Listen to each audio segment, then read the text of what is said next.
რას შვებით იმ შემთხვევაში, როდესაც ერთ-ერთი მშობელი, ვთქვათ, ბავშვის ცხოვრებაში არ მონაწილეობს. ამ დროს კომპენსაცია როგორ ხდება და როგორ უნდა მოიქცეს ის მშობელი, რომელიც, ვთქვათ, ამ შემთხვევაში ბავშვის ცხოვრებაში მთავარ როლს თამაშობს. არსებობს ხოლმე შაბლონურად უკვე ის, რომ გოგოებს მამა აუცილებლად ჭირდებათ. არ ჭირდებათ. რა თქმა უნდა. ჭირდებათ. რა თქმა უნდა. ამაზე ორი აზრი არ არსებობს.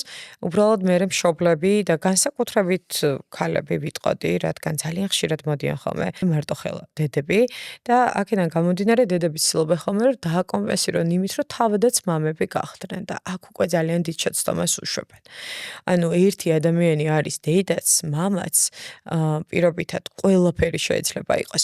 ბავშვებს ამას ვერბალურად ვერ აუხსნით, რომ პირობითად მამა წასული მამა არ არის. არა, შეიძლება რაღაც ასაკში ცხადი ავუხსნათ, მაგრამ მაქსიმალურად უნდა ვცდილობდეთ ხოლმე, რომ გქონდეს ისეთი ტიპის ურთიერთობა, რომ ბავშვმა იგრძნოს, რომ პირობითად თუ ფიზიკურად აღარ არის ერთ-ერთი მშობელი, ან თუ პირობითად მიატოვა წასული ნებისმიერ სიტუაციაში, თუ არ არსებობს ფიზიკურად, უნდა დაანახოთ ის, რომ მარტო სრულფასოვანი შეიძლება იყოს.